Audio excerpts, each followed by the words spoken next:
Okay, gang, thanks for checking in, and especially New Albany School District. Appreciate you. Hey, I wanted to make a video real quick on the thermostats that, you probably saw the video with mother and the kids, and I just felt like I didn't really do a good job on that. So I'm going to do a quick thermostat wiring detail on that thermostat so that you'll be able to see what's going on with it. And maybe this can help some maintenance guys too to be able to see the Schneider electric thermostat. But before we do that, I want to show you this tree right here that I've got. So this evidently is the fastest growing tree on God's earth. It's called the Empress Paulina. I planted this in 2018. It's probably, I don't know, it's probably about 27, 28 feet tall. But look at how fast it grew. First day of 2022. About 4 years, or not even that long, but you can see kind of how big it is. I mean, you see my hand here, it's pretty big. I mean, and 26 foot tall. Pretty interesting. Anyway, just to show you that right quick. Let's go back in here real quick, and I wanted to show you this thermostat because I wanted to really get a little bit, show you a little bit better about the wiring on it, because I felt like this is something that I wanted to do when I was doing the other video. But anyway, let's jump in here real quick and shut this, come in here real fast and set up. And let me see if I can get this on here. Sorry about the noise. Anyway, all right, let me get that right there. So, as you can see, we have the thermostat. This is the Viconic. Let me show you this little brochure right quick here. So this is the 8600 series. I don't know if you can see that very well, but rooftop unit heat pump and indoor air quality controller. All right, so let's take a look at this wiring on this thermostat. So as you can see right here on terminal 1, which is your gray wire, and you can see, I hope you can see those terminals. 1, 2, 3, 4, 5, 6, blah, blah. So at terminal number 1, we use that gray wire to command the outside air damper to open to get fresh air and occupancy. So that gray wire will go to your outside air damper. Terminal number 2, as you can see right there, which is your blue wire, that's going to go to second stage cooling or your second compressor. Your yellow wire, which is terminal 3, goes to first stage compressor, first stage cooling. Your 4 wire, which is your green, that's for your fan. That'll turn your fan on and off. Terminal 5 is your 24 volt hot coming into the thermostat. Terminal number 6 is your 24 volt common coming into the thermostat. Terminal number 7, which is red, is just a jumper from your 24 volt hot over to this bar here, so we can feed 24 volt over here. Much like you'd have a red hot and a red cool in RC and RH, you'll have a little jumper on it. The same thing we're doing here. We're just putting a jumper over here to it. Terminal 8 is your first stage heat. It could be gas or electric heat. Terminal number 9 is your reversing valve, as you can see in your orange wire there. Terminal 9 is for a reversing valve. You can use terminal 9 also for second stage heat if you were in conventional or rooftop, like if you had 2 stages of gas heat or 2 stages of electric heat.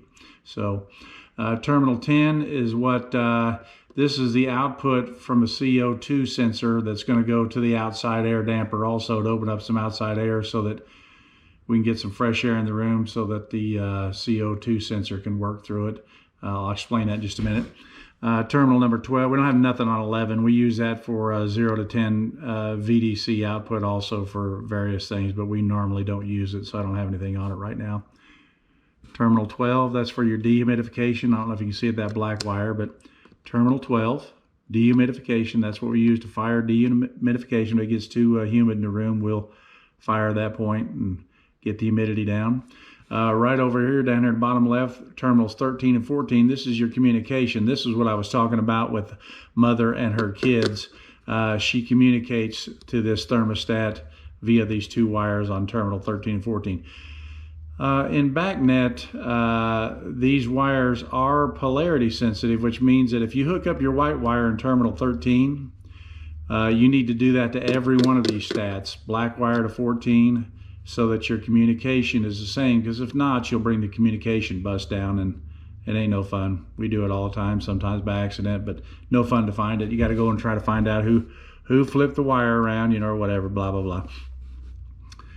Terminal number 19 here is what we use to feed the thermostat from a CO2 sensor. So for example, let me see if I can grab this right quick here.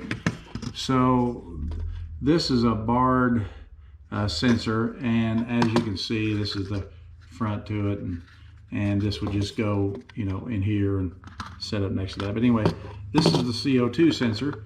So Schneider makes one also, but I've got this Bard just to kind of show you what's going on with it. It's got all the pretty neat stuff back in here, all of the board that they've made for it, and dip switches and blah, blah, blah. But anyway, so this thing here, once the CO2 level gets too high, for example, if everybody's breathing in a room too heavy and everybody's getting tired, then this will send a signal over to 19, and we do what's called a pass-through. We'll send that signal through 19. It'll come out in terminal number 10 up here, as I showed you earlier. And that terminal 10 will go over and open up an outside air damper and turn the fan on, and we'll get some fresh air in there and everybody can wake back up. So that's what terminal 19 does. Terminal number 20, as you can see right here, that red wire, that's for a remote sensor. So if this thermostat was setting in an office somewhere that no one could get to, we could put a remote sensor out into space somewhere, you know, in another room, to be able to tell what temperature is in that room, so that we could turn, you know, the unit on to cool or heat the space down. But we use that terminal 20 for remote sensor. That black wire you see on 21, that's your sensor COM communication. I mean your sensor common. So all of your commons from your sensors come back to here on 21. 22, we use that for your supply or temperature sensor. So as the unit is running and the fan's blowing, you're going to see this sensor going up and down depending on if it's getting hot air through it or cold air. But that's your supply air sensor, temperature sensor location number 22. So just kind of going to give you a real quick rundown of where these wires are that might help you. I just felt like I didn't go over this very good the other night, so I wanted to kind of show you, and hopefully you can see these numbers, which will correlate to where we're landing all the wires at. But this is pretty much what we do with this thermostat in general. There's a lot of other things you can do with the thermostat and a few other terminals that you can use for different things, but this is the common wires that we use on it. So just wanted to show that to you real quick, and hopefully that sheds some light on you know, just how that thermostat is wired and what it does. We're going to go into a bunch of different other things with it in regards to what it actually feeds on components, but that's something you can probably study also, about what the thermostat, even the thermostat at your house, what it does. It feeds your air conditioner, but each wire does a specific thing, you know, turns the fan on, turns the compressor on, so forth and so on. But really interesting. I mean, as simple as it sounds, you know, with all of the configuration. For example, let me just show you just real quick.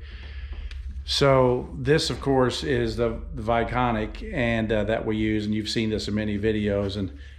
But look at all the circuitry on the back of that. I know you can see where it's got it says bad com, no com. We accidentally put some power on the communication, that terminal number 13 and 14. Yeah, you don't want to put 24 volts or 120 volts on that, because you'll blow up a thermostat. That's what it is. So I use this thermostat primarily for just videos, just showing what it does. But anyway, look at all that circuitry on the back of that. As you can see, we've got some fantastic mechanical and electrical engineers that work for Schneider.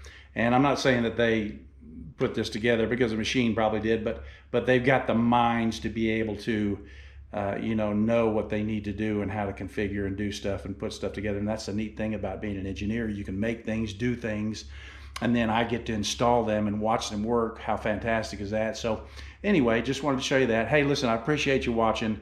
I hope you learned something from it, and I hope that if you are working on our thermostats for the first time, this wiring detail will give you a chance to be able to see what where the wires land and what they go for. So I appreciate it. Hope you come back on the next one. I'm going to start making some more now. We're at the beginning of the year. I've got some more neat stuff coming. So appreciate you watching. And hey, have a good year. See ya.